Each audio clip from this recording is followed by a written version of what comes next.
ಅದೇ ರೀತಿ ಪೊಲೀಸ್ ಹಾಗೂ ಹೋಮ್ಗಾರ್ಡ್ ಸಿಬ್ಬಂದಿಗಳಿಗೆ ಸೂಚನೆ, ಯಾರು ಗ್ಲಾಸ್ ಹೌಸ್ ಮುಂಭಾಗ ಮತ್ತು ಹೊರಭಾಗ ಯಾರು ಆಬ್ಸೆಂಟ್ ಇದ್ದೀರಾ ಅವರು ಪ್ರೆಸೆಂಟ್ ಇರೋರು ಅವರು ಡ್ಯೂಟಿಲಿ ಇರಿ. ಒಳಗಡೆ ಗ್ಲಾಸ್ ಹೌಸ್ ಎಲ್ಲಾದ್ರೂ ಸರಿ ಇರಿ, ಅದ್ ಬಿಟ್ಟು ಹೊರಗಡೆ ಏನಾದ್ರು ಇದ್ದು ಕಂಡು ಬಂದಲ್ಲಿ ಅಂತವ್ರನ್ನ ಗೈರುಹಾಜರಿಂದ ನಾವು ಕಳಿಸ್ಕೊಡ್ತಾ ಇದ್ದೀವಿ. ಸೊ ಹಾಗಾಗಿ ಗ್ಲಾಸ್ ಹೌಸ್ ಒಳಗಡೆ ಇರ್ತಕ್ಕಂಥ ಪೊಲೀಸ್ ಸಿಬ್ಬಂದಿ ಹಾಗೂ ಹೋಮ್ ಗಾರ್ಡ್ ಸಿಬ್ಬಂದಿ ಅವ್ರು ತಮ್ಮ ಕರ್ತವ್ಯವನ್ನ ತಾವಿರೋ ಜಾಗದಲ್ಲಿ ಮಾಡಬೇಕು. ಅದೇ ರೀತಿಯಲ್ಲಿ ಸಾರ್ವಜನಿಕರು ಮೊಬೈಲ್ ಫೋನ್ಗಳನ್ನ ಹೆಚ್ಚಾಗಿ ಬಳಸ್ತಾ ಇದ್ರೆ ಅದನ್ನ ತಮ್ಮ ವಶಕ್ಕೆ ಪಡ್ಕೊಂಡು ಇಲ್ಲಿ ಗ್ಲಾಸ್ ಮುಂಭಾಗದಲ್ಲಿ ನಾನು ಇದ್ದೀನಿ, ಬಂದು ನನಗೆ ಕೊಡಿ.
ಬರ್ರಿ ಆ ಕಡೆ ಹೋಗ್ರಿ.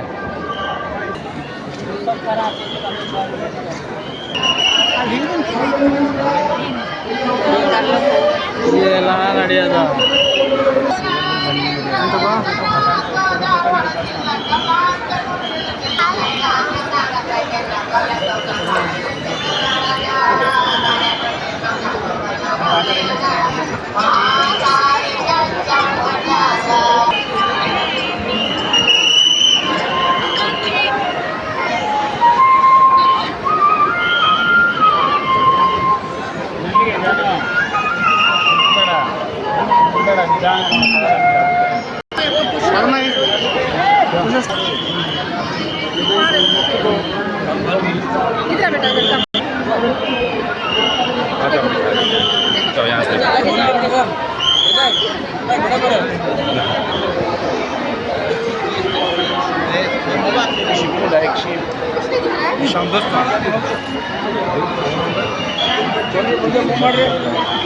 ಸರ್ ಹೋಗಿ ಸರ್, ಅಡ್ಡ ಹೋಗ್ಬೇಡಿ, ಹೋಗಿ ಈಗ ಲೆಫ್ಟಲ್ಲಿ ಹೋಗಿ.